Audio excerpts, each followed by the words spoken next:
Hello there, and welcome to another Victoria 3 Developer Diary.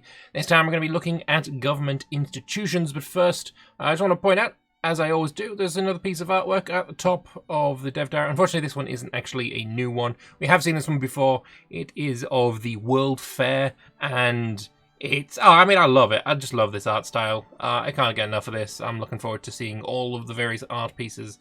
And I'd love to know who exactly it is that's doing them, so I can kind of spy on their art station. That might be fun. But anyway, let's get into this Dev Diary. Let's see what it is all about. Apologies that it didn't come out on the same day that the Dev Diary went up. Busy and health and all that kind of stuff getting in the way. But anyway, we're talking about it now, so let's go in and have a look. So, let's talk about government institutions. These are the services your government provides to its pops. And I use scare quotes here because while that does certainly include things like schools and workplace safety controls, it also means conscription officers, militarized police, and poorhouses. While laws are political hot buttons with your interest groups, institutions are a side effect of those laws, and not as politically fraught to expand your pre-existing health system as it is to establish or dismantle it. But the laws that bring an institution into existence also govern what side effects they have, and interest groups will care a lot about those. Okay, I'm down with it so far, not a problem with that. Implementing from nothing a healthcare system is, you would expect it to be a lot more difficult than just expanding it. As we all know, institutions run on bureaucracy like gamers run on caffeine. Yeah, I mean, he's not wrong, is he? So, I would have said cars run on gas, which would be wrong because petrol is not a gas, it's actually a liquid. But that isn't universally true anymore, is it? Well, it was never true because it's petrol. Petroleum. Bloody Americanisms. Bureaucracy comes from government administration buildings which employ clerks and bureaucrats that consume paper and later on other goods like telephones in the process. The more government administration buildings you have, the more and larger institutions you can operate at once. So running a positive bureaucracy balance is great for maintaining responsive to your people's evolving needs. In the meantime, any excess bureaucracy will be used to marginally improve construction efforts around your country. One thing I'm still a bit worried about is that bureaucracy is going to be universal across your entire country. So you would end up with a state that maybe have the raw goods capable of making paper and telephones. So you'd probably be looking at a province that would have both lumber in large quantities and also, I guess iron would be a part of it, and rubber. Just, things to making telephones and paper cheaply. And you would just stack up bureaucracy buildings in this one single state and use that to power your entire country. And while that kind of bureaucracy centralized kind of thing works great in sci-fi, like, the Holy Terror being a bureaucratic nightmare and everything bureaucratic is done on one planet, it's just not really applicable. I mean, people will inevitably point at China as a real-world example, and it's still just kinda not the case that, all bureaucracy was done in one centralized location and then the effects of it were spread out equally across the entire empire. It's just not the case. It just really isn't. If there's any kind of inefficiency, that would be good. So yeah, if you have a bureaucracy in a state, it would affect that state very well, but then the further reaches it goes, it would get weaker and weaker. That is what I'd like to see, some kind of thing like that. It doesn't look like it so far, which worries me. I don't want a situation like we had in Stellaris, where you would just build a bureaucracy planet full of administrative officers, put on the policy for, boosting administration. I can't remember what it's called exactly. And then you just not, you'd forget about it for the rest of the game, because why would you give a shit after that? I don't want to see that. That sounds boring. And I really hope they find a way to make that not the case. But anyway, let's move on. The cost of institutions, or the cost of one level of an institution, is dependent on the size of the population across your incorporated states. An important aspect of institutions is that the effects and benefits they apply only affect incorporated parts of your country. So, if you were to bring a Victoria 2 example into this, it'd be the difference between, say, the parts of your country that you have cores on versus the parts of your country that you don't. So, something like France's territorial integrity, in Europe is all core parts or incorporated states, but their land that they have conquered from Algeria would be not incorporated states, unincorporated, or just corporated. Uncorporated, whatever, it don't matter. But either way, that'd be the difference there. If you have any colonial frontiers, contested territory, or recently annexed land that you haven't incorporated yet, these do not pay taxes to you, nor do they cost you bureaucracy, but they also can't access your awesome hospitals. Is that it? I mean, if I just conquer somewhere, I would expect them to pay taxes. Like, there is a certain amount of bureaucracy required to deal with a newly annexed piece of territory. I would argue probably more bureaucracy than in a pre-existing part of your territory. I could see bureaucracy being a bottleneck on how much you can conquer, for example. But maybe not. Maybe not. Anyway, let's move on.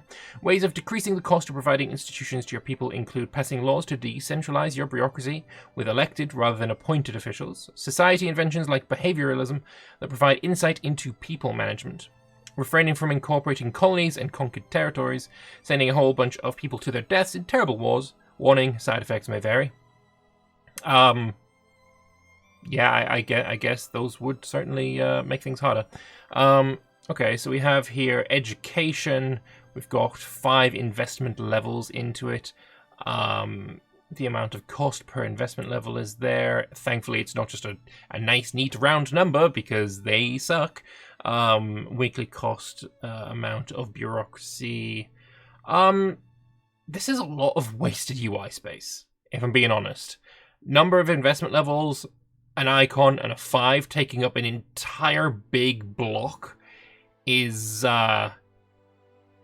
excessive, I think. I think a lot of things in the UI can be described as excessive right now. There's a lot of wasted space. I think they really should hire a Gamma Day, really, to be like, all right, just do a once over on the entire thing from a gameplay perspective, because like I say, what Paradox have done, I would guess, is hired somebody who is really good at UX and UI and, a UX designer. But that doesn't necessarily mean said UX designer is familiar with Paradox games and plays them and understands what is important from a gameplay perspective. I mean, you can... As much as I really appreciate and love the work that Jiroro did on the Imperator 2.0 update to the UI, she was not an Imperator player. And it showed, because there were certain UI elements that we as Imperator players, or I guess I don't know if you are, felt were important that she did not. And hell, even there's some UI elements that I feel are incredibly important that the devs did not. So getting someone who is uniquely familiar with the games from a gameplay perspective, I think is worthwhile. And that's, I don't want to point out that this is the UX designers that they are getting in are shit. They're not. They're really not. But they don't have that perspective that I think is kind of necessary, if you know what I mean. But either way, it's still fucking far better than Victoria 2's UI, which is hot trash. Alright, moving on. So, currently planned institutions are school systems, health systems, the police, workplace safety, social security, home affairs, conscription, and colonial affairs. Home affairs counteracting revolutionary sentiments. You want to boost the fuck out of that because Jacobins can eat my ass. Alright, cool. Social security impacts how poor your population can get. Sure, okay. So, to establish these institutions, you have to have sufficient bureaucracy for their operation, and then enact an enabling law. There are always several different laws that enable a certain institution, which you will choose, and which you choose will flavor the institution accordingly. For example, the Colonial Affairs Institution will generate colonial growth in all of your established colonies in relation to the size of your incorporated population, by encouraging people to move and invest there. Okay, alright. But if you have the colonial resettlement law, each level of it will also provide increased colonial migration to entice your population to move there. With the colonial exploitation law, they'll increase the throughput of colonial industries while reducing the standard of living of pops who live there. Okay, so basically the British model versus the Iberian model for colonization. The British model was all about going and living there. Like in the Americas, it was a case of we will migrate there and build up this area so that we can trade with it. And I guess that would be the first method versus the, say, Spanish way, which was more about exploiting the resources that were there.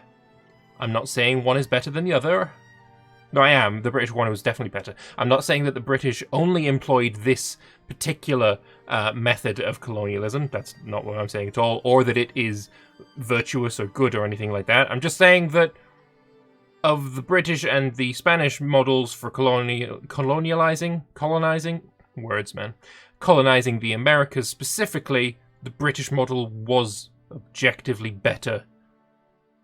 It just was. Don't at me. But yeah, that seems like the two main options we have here. It's nice that it's not just like monolithic colonialism is X and there's no nuance whatsoever. It's good that that's not the case.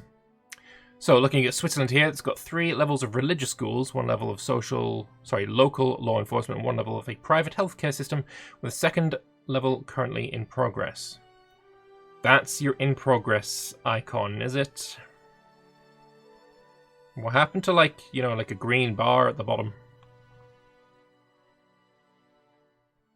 Honestly, I'd pretty much be happy with just these symbols going away, and then the in-progressness is just this, I guess, symbol of a Greek temple. Just growing slowly, and then the color changing slowly to be like this.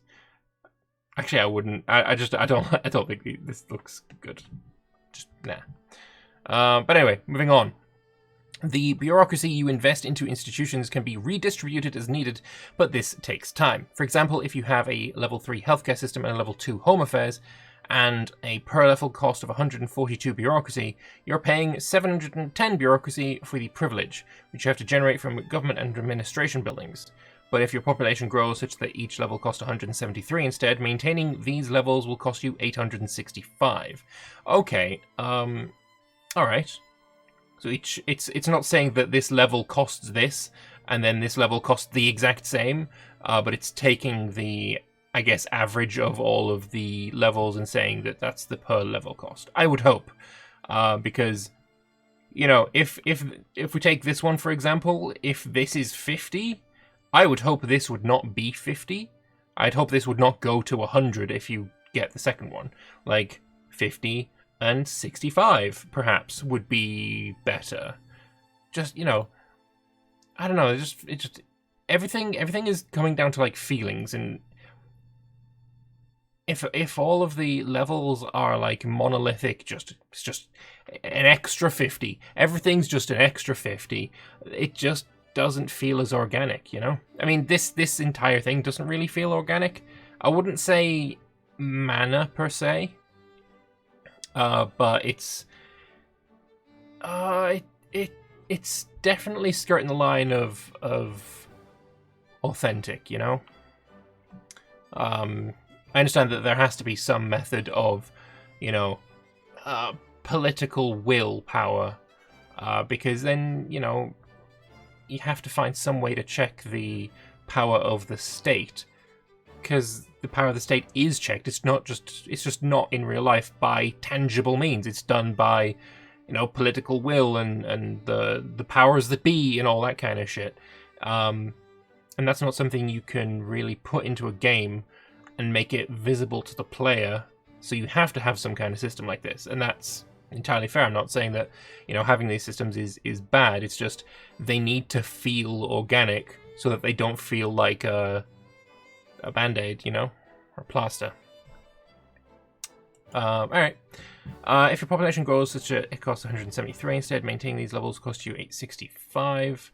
Assuming this puts you at a deficit of negative 155 bureaucracy, you will suffer a hefty tax waste penalty, which causes a percentage of all taxes collected to never quite make it all the way to your treasury.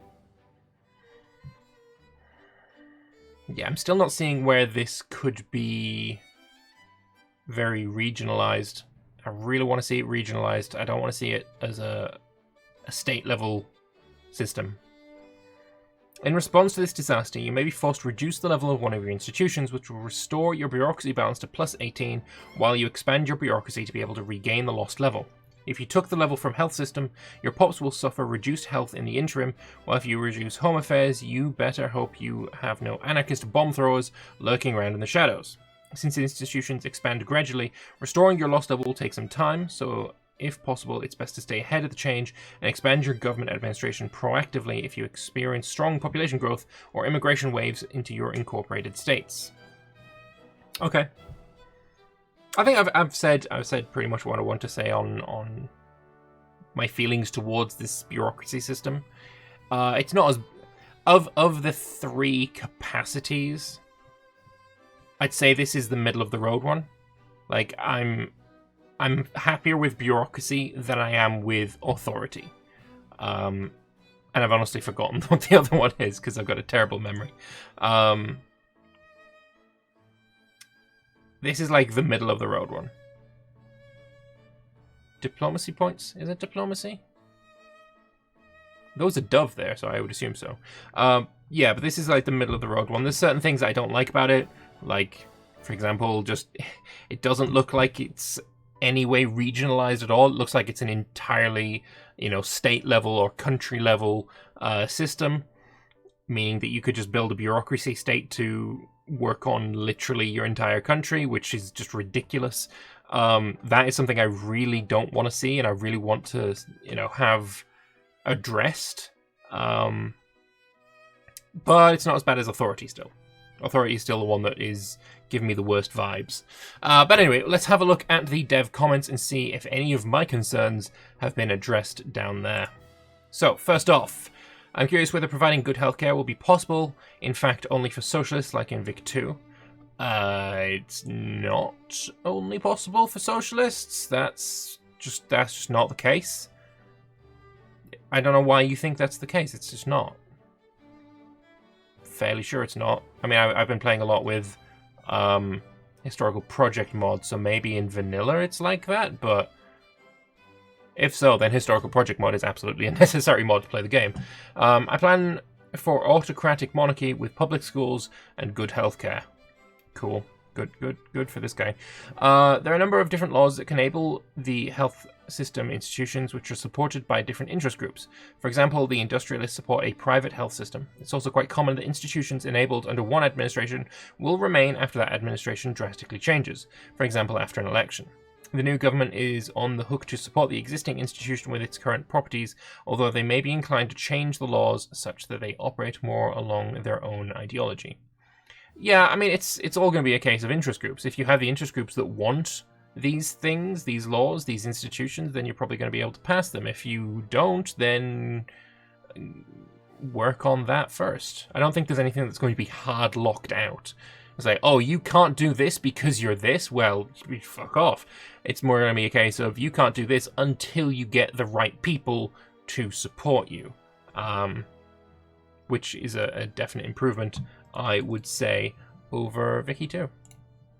Alright, Next one. Will none of these institutions cost the government money as well? For example, public schools, Social Security, hospitals, and police. Who's paying for all this? Government administrations that provide bureaucracy is the cost, and it's a substantial one. Right. The bill.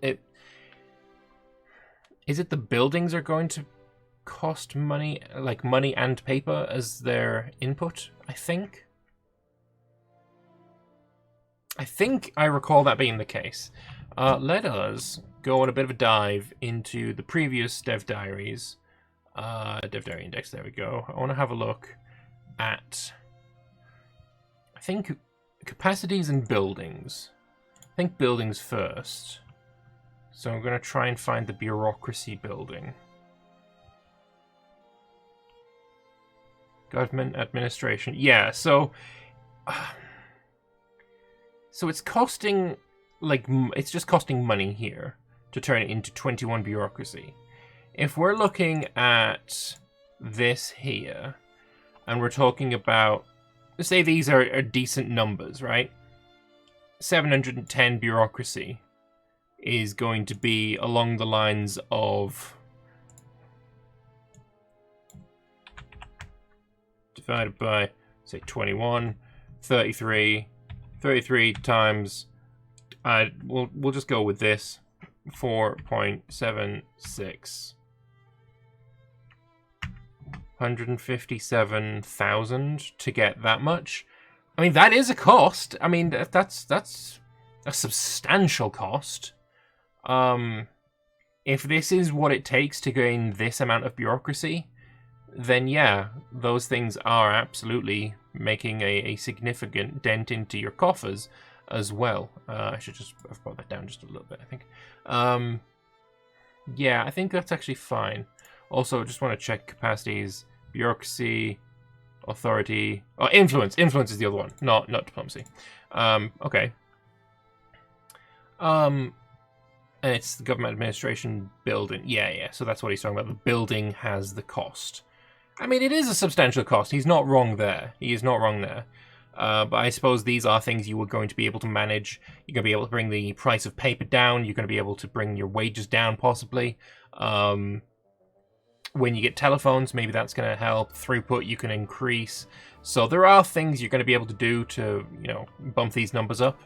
But yeah, that's... I mean, you can see it's got some dislikes on that one. I can see where he's coming from in this one. So, are incorporated states completely useless? They provide and consume goods in your market while costing very little to maintain, so no. Fair enough. Simple, to the point, love it. When I conquer land with institutions already established, will I be able to directly use them, or do I have to build new ones?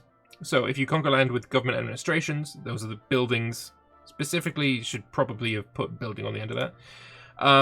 Then you can use these to expand your existing institutions, but the institutions themselves are bureaucratic and legal constructs that only make sense in the context of a particular country, so you won't be inheriting them directly by conquering land. This is where I'm a little bit iffy on it, because there are quite many cases of a conquered land donating their institutions to the conqueror. I mean, the big example I can think of are the Ottomans, where when the Ottomans conquered the Roman Empire, they took on the Roman institutions to ease the method of conquest and have fewer rebellions and all that.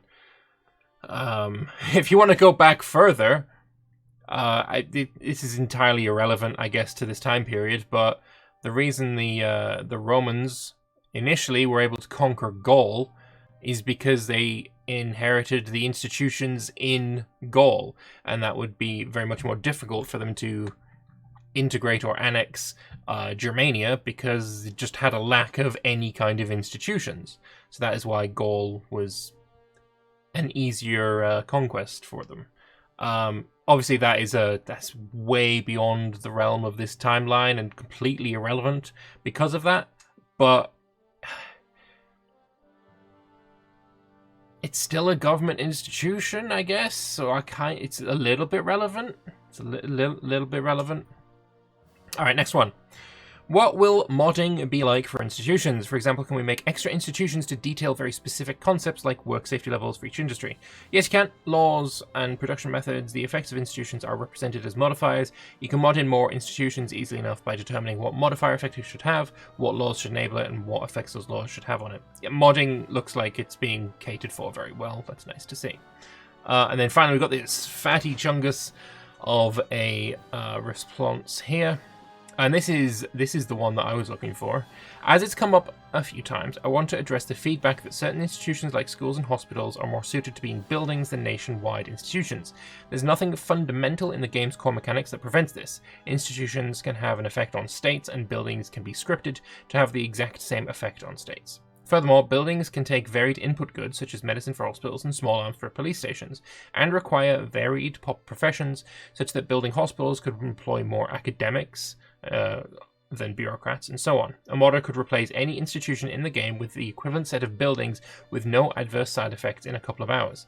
Buildings can require laws in order to be constructed, and then have production methods that can only be turned on during different laws, so that all of the functionality of the current system can be ported over to the building system. So why haven't we done this? A number of reasons why. Foremost of them is that enacting a law is a promise. If the petty bourgeoisie are upset at the lack of police and poorhouses to keep the rabble off the streets, they'll be pleased when you enact a law that enables these institutions. And once enabled, you'll have to pass a law to abolish it, to get rid of it and its administrative costs. If we instead have a police station building and a poorhouse building, then the petty bourgeoisie will be pleased once the laws that permits them you to build them are passed, but you're under no obligation to build and pay for them. It's pretty cheesy and creates a disconnect between the political gameplay and the economic gameplay. That's fair enough. That is actually a good example of why. Another related aspect is that bureaucracy is intended to discourage sprawl and reward countries who choose to build tall.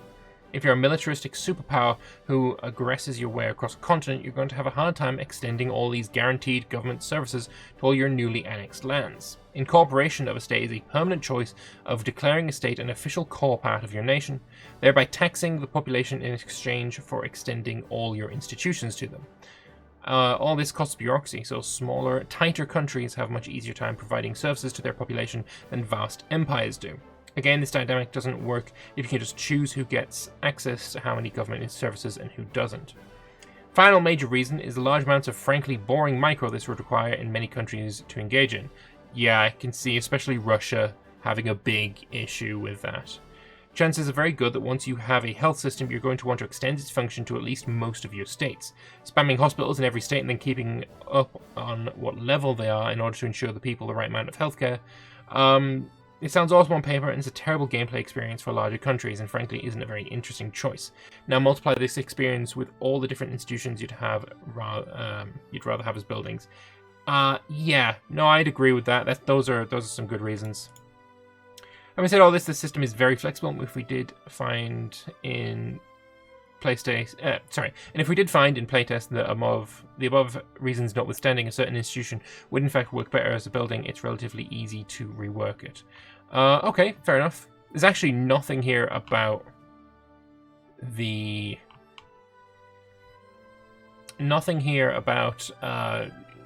institutions being, bureaucracy being,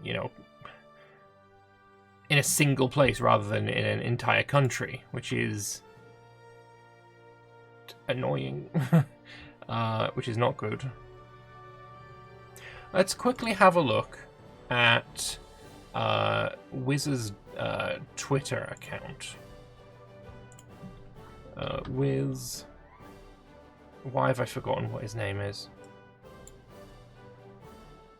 Martin Anward. Sorry, I don't know why I completely forgot his name there for a moment. Has he got anything on here about it?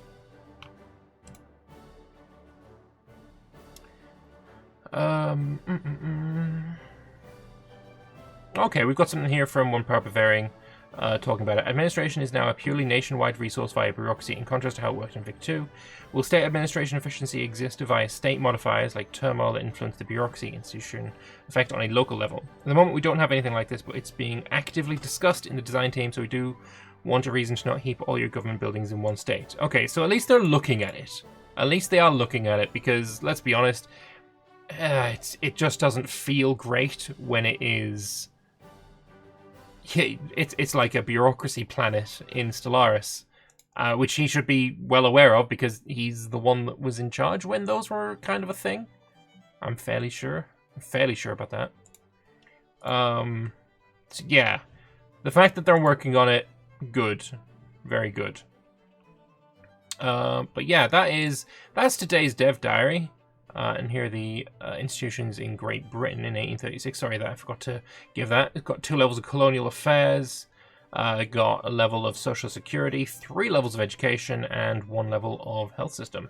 At the start of the game, that's not bad. Lovely stuff. All right, well, with that, I will leave it there.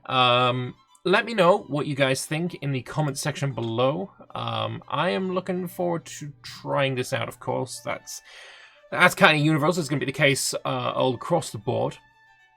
But I'd like to know what you guys think as well. So please do let me know in the comment section below.